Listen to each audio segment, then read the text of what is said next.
Hello, everyone. I have about 5 minutes to tell you about something that is incredibly personal that I've never talked to an audience of anywhere near this size. And I want to talk a little bit about family, because everything that we're doing here is building companies. And then we're building companies and we're fostering and growing, and that the other part of ourselves is doing that at home.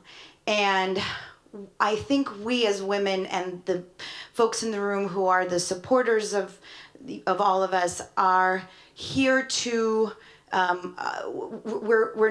we've been thinking about how we function as women in the workplace. We're thinking about it, but we're not talking about it. So I'm going to talk to you about it. And I'm going to say this because I encourage all of us to find somebody to whom you can talk to about this if this is something you want to talk about. In 2019, I had my first miscarriage. I had 5 more.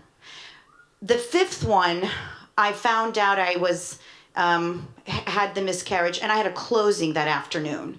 I picked up some Mickey D's because at that point I had a process. I picked up some Mickey D's, I wiped my tears, I closed, and then I took that hat on, and then I wept for the rest of the day. And then I pretty much the next morning woke up and said, how do you have kids if no one can tell you what your problem is? Medicine hasn't gotten there, by the way, for all of you venture capitalists in the room, wink, wink. But this is really important for me, and I want to do this, right? And I picked up my laptop and I said, well, I'm going to approach this like I do with everything else that I do. I'm going to make a plan. I'm going to create a checklist. I'm going to start executing, and I'm going to diligence this. And if this makes sense, I'm going to move forward with it. I had my kids in 2023, so it was through a surrogate in Georgia, the country. This is a story of success for me, because this is what was important for me. And I was doing all of this, and I give kudos to my firm, NRF. They made me a partner while I was in the midst of this process. I mean, I became a partner. I was out on maternity leave, and everybody was incredibly supportive of this process, but we need those supporters. And the only way that we can get that support is if we talk about it. If we say, hey, I've got this big job I have to do, right? And look, I'm an M&A partner in a major international law firm in, functioning with mostly, let's be honest, men opposite me. And for me to say, hey, I've got to take some time because I've got to go and do yet another appointment with my fertility doctor. Why do we have to hide that? We need to talk about this because it's hard and it's part of our lives. And I want to open this conversation to you all because you can do this. You can build your businesses. You can grow your company, whether it's growing the business of being a service provider at a law firm, whether it's growing your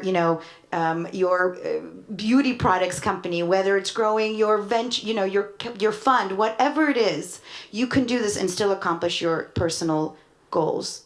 And so please talk about it, bring it up. And, I want to just kind of in parting words say that this incredibly personal experience, it doesn't end, right? Because after you become a parent, whether you decide that's something you want to do, then there's the challenge of being a parent in the world that we all function on. And that's really hard. And, if our kid comes into the screen, do we kind of flubber and say embarrassingly, oh, I'm sorry? Or do we say, it's life, it's my kid, I have one, or 2, or however many, right? And so I think let's own this conversation. Let's make sure that we drive that story. Let's make sure that we set the way that we think it should be, because this is our future and this is who we are. We are women. We are women in the workplace. We're women who build major businesses. And let's not forget that we've got all these hats that we wear, and one of them just might be a mother. Thank you.